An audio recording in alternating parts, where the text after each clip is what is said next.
오늘 우리들에게 주신 하나님의 말씀은 구약성경 시편 99편 말씀입니다. 구약성경 시편 99편 1절에서 9절까지의 말씀, 우리 다 함께 합독하도록 하겠습니다. 여호와께서 통치하시니 만민이 떨 것이요 여호와께서 그룹 사이에 자정하시니 땅이 요동할 것이로다. 여호와께서 시온에서 광대하시고 모든 민족 위에 높으시도다. 주의 크고 두려운 이름을 찬송할지어다. 그는 거룩하시도다. 왕의 능력은 공의를 사랑하는 것이라. 주께서 공평을 견고히 세우시고 야곱 중에 공과義를 행하시나이다.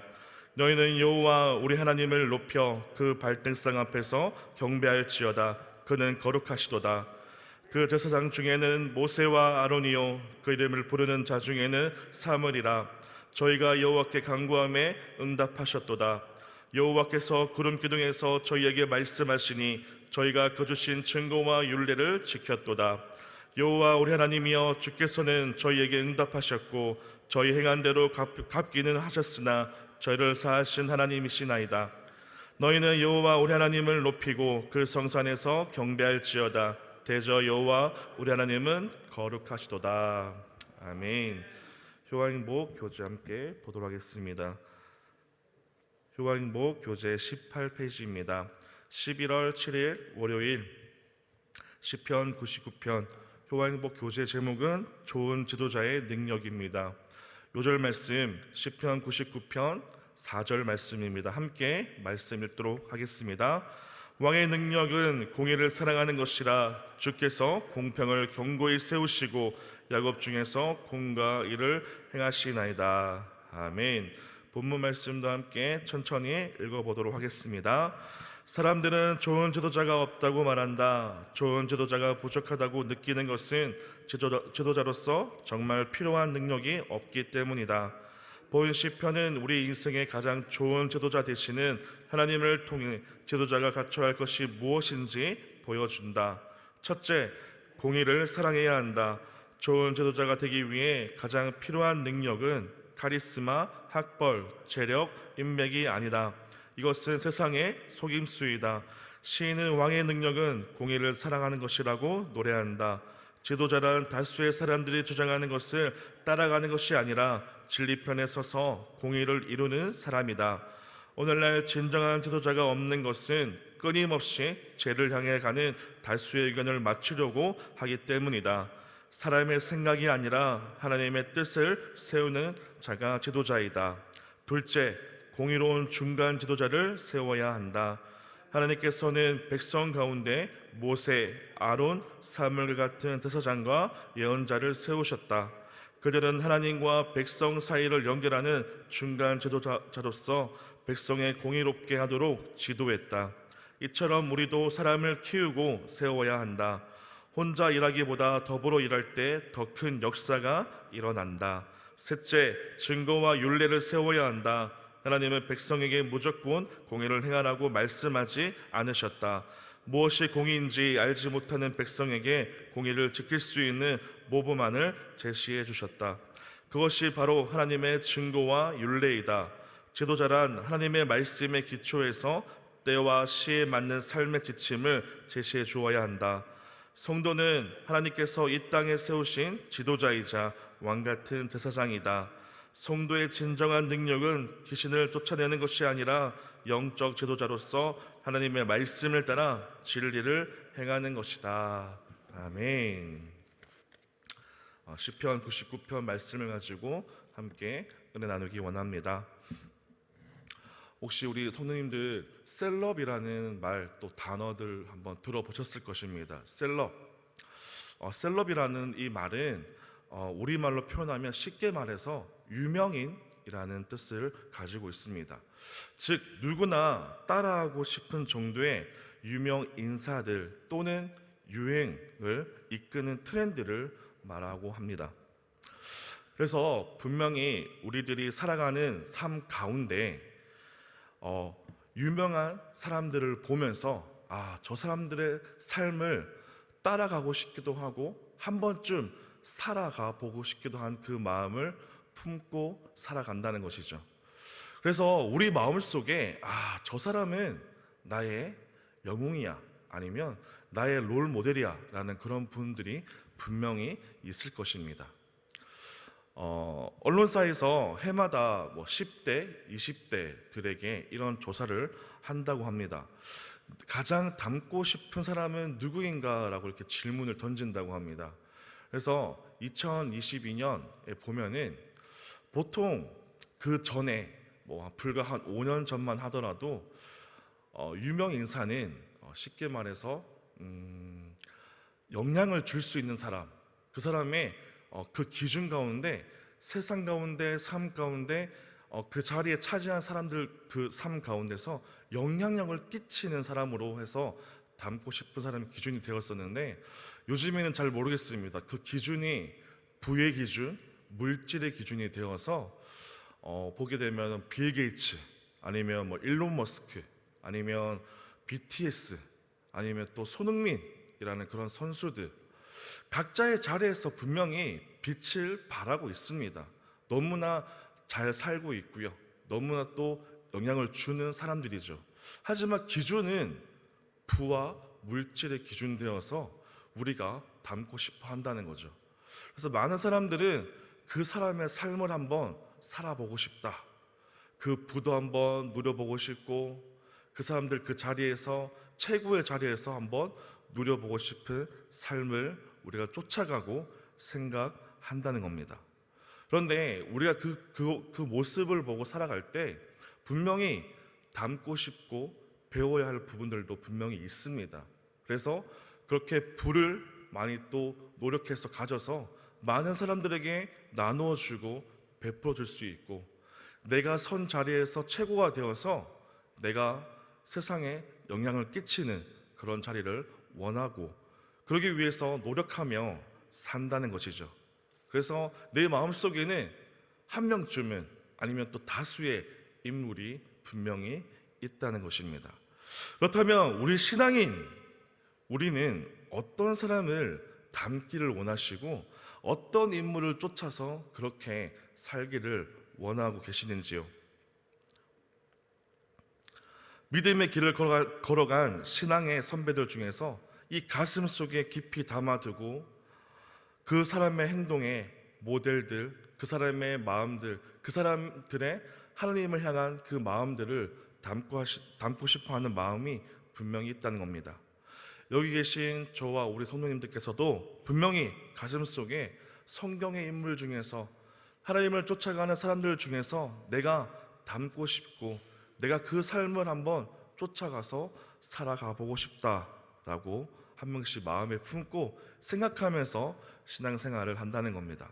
오늘 저와 여러분들이 함께 읽은 시편 99편의 시편의 저자도 자기 마음속에 이 믿음의 영웅들, 롤 모델들을 오늘 시로 표현해 주고 있습니다. 6절 말씀을 제가 다시 한번 읽어 드리겠습니다.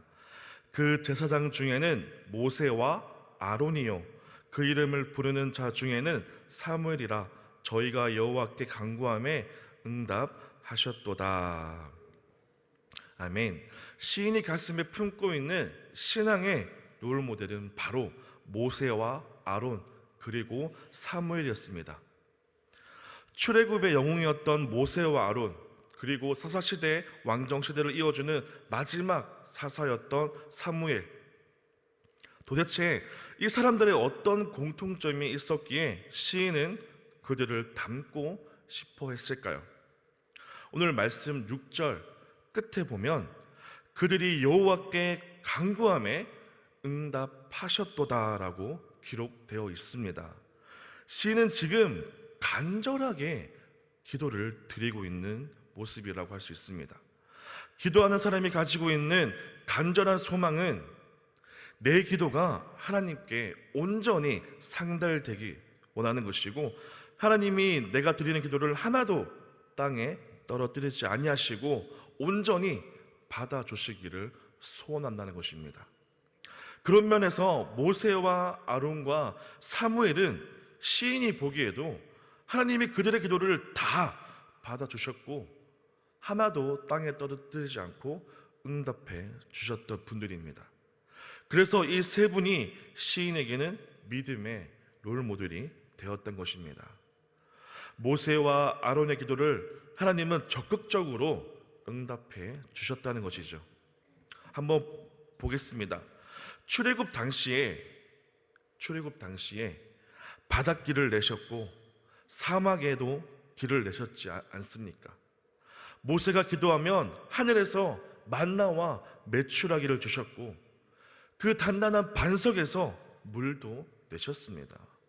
이스라엘 백성들이 큰 죄를 지어서 하나님이 크게 진노하셨지만 하나님 앞에 간절하게 엎드리고 기도했을 때 하나님께서는 그들의 기도를 들으시고 그 진노를 돌이키신 적도 있습니다. 전쟁이라고 한번 해보지 않은 이스라엘 백성들을 위해서 모세와 아론과 홀이 산꼭대기에서 두 손을 들고 기도했을 때 하나님은 사막의 무서운 민족 아말렉을 이기게 해주셨습니다. 이런 놀라운 기도의 응답을 받았던 모세와 아론이었습니다. 또 한 명의 사람이 있죠. 바로 사사 사무엘입니다. 이 사무엘은 또 어떠했습니까? 사무엘상 3장 19절에 보면 하나님이 사무엘의 말을 하나도 땅에 떨어지지 않게 하셨다라고 기록하고 있습니다. 사무엘이 살아가는 날 동안 그가 하나님 앞에 드린 기도는 하나님이 모두 다 들어주시고 응답해 주셨다는 것입니다. 도대체 그들의 기도 응답의 비결은 어디에 있었을까요? 시인은 그들이 받았던 응답의 비밀을 증거와 율례, 하나님의 말씀을 잘 지킨 것에서 찾고 있습니다. 오늘 7절 말씀 이어서 제가 한번 읽어드리겠습니다. 여호와께서 구름 기둥에서 저희에게 말씀하시니 저희가 그 주신 증거와 율례를 지켰도다. 아멘. 여기서 지켰다라는 말씀은 강하게 붙잡았다는 말씀입니다. 하나님이 주신 증거와 하나님의 말씀을 붙들고 놓지 않으려고 투쟁하고 끝까지 붙잡았다는 것을 말해주고 있습니다. 그들은 어떻게든 하나님의 말씀을 귀하게 여기고 온전하게 지키려고 애썼던 것입니다. 모세와 아론과 사무엘, 하나님의 말씀을 붙잡고 지키는 자들의 기도를 하나님은 하나도 놓치지 않으시고 들어주시고 응답해 주셨던 것입니다. 그래서 시인이 보기에 기도 응답의 비결은 다른 데 있는 것이 아니라 하나님의 말씀을 철저하게 지킨 신실함과 진지함에서 찾았던 것입니다. 우리가 사람과의 관계에서도 내가 어떤 말을 하면 그 말을 진심으로 받아들이고 그 말에 적극적으로 반응하고 내가 무심결에 뱉은 말도 흘려 듣지 않고 가슴에 담고 지키려고 하는 사람들의 말을 우리도 소중히 여기고 듣습니다. 하지만 반대로 내가 아무리 진심을 담아서 말을 해도 그 말을 흘리는 사람의 말은 우리도 귀담아 듣지 않는다는 것입니다. 하나님께서 우리 귀한 성도님들의 귀한 언약의 말씀들은 하나님의 백성인 우리가 가슴에 품고 소중하게 여기고 지키려고 그 말씀 한 절 한 절을 붙들면서 삶 가운데서 발버둥치고 하나님 앞에 매달리며 하나님께 나가고 있다면 하나님은 우리가 오늘 하나님께 아뢰는 기도를 절대로 무시하지 않을 것입니다. 우리가 먼저 하나님의 증거와 율례를 소중히 여기며 하나님을 붙잡는다면 하나님의 뜻이 반드시 이루어질 것입니다. 부디 기도의 응답을 원하고 하나님께 생떼 쓰고 고함치지 않기를 바랍니다. 응답하시지 않는다고 하나님을 원망하지 마시기 바랍니다. 우리는 하나님의 증거와 율례를 얼마나 소중하게 여기고 있는지 우리 말씀을 대하는 태도로 먼저 살펴보시고 점검해 보시기를 바랍니다. 하나님께서 우리에게 주신 언약의 말씀들 그 한 절이라도 붙잡고 지키려고 노력하는 자들이 되어서 우리가 드리는 모든 기도가 모세와 아론, 사무엘처럼 다 응답되는 하나님의 귀한 백성들이 되시기를 간절히 소망합니다. 오늘도 우리가 간절히 기도함으로 하루를 시작합니다. 먼저 하나님께 주신 그 말씀을 또한 받습니다. 이 말씀을 가슴 깊게 새기고 그 말씀대로 행해서 하나님의 놀라운 기도 응답 받는, 또 그 응답을 누리고 나눌 수 있고 전할 수 있는 귀한 삶이 되기를 간절히 소망합니다. 기도하시겠습니다. 사랑해 주님, 감사합니다. 우리의 기도를 들으시는 하나님, 하나님의 말씀을 소중히 여기고 지키며 살기를 다시 한번 말씀을 통하여서 깨닫습니다. 하나님, 오늘 말씀을 통해서 또한 결단합니다. 마음을 다하고 뜻을 다한 기도에 온전히 응답하여 주옵소서. 우리들의 삶이 하나님 말씀 온전히 붙들고 살아가는 삶이 되게 하여 주시고 그 말씀대로 이루어 주실 것이라는 기대와 소망으로 살아갈 수 있는 삶이 되게 하여 주시옵소서. 우리들의 삶이 악하고 또한 곰핍하고 아버지 어려운 상황일지라도 하나님의 그 말씀 한 절 한 절을 지키려고 애쓰는 그 마음을 통하여서 하나님께서 열어주시고 해결해주시는, 응답해주시는 귀한 삶이 될 수 있도록 축복하여 주시옵소서. 오늘의 귀한 삶 가운데 함께 하시고 늘 동행하여 주시옵소서. 살아계신 예수님의 이름으로 기도드립니다. 아멘. 우리 다 함께 주기도문 하시겠습니다. 하늘에 계신 우리 아버지여, 이름이 거룩히 여김을 받으시오며 나라의 임하옵시며 뜻이 하늘에서 이룬 것 같이 땅에서도 이루어지이다. 오늘날 우리에게 일용할 양식을 주옵시고 우리가 우리에게 죄지은 자를 사하여 준 것 같이 우리 죄를 사하여 주옵시고 우리를 시험에 들게 하지 마옵시고 다만 악에서 구하옵소서. 대개 나라와 권세와 영광이 아버지께 영원히 싸움나이다. 아멘.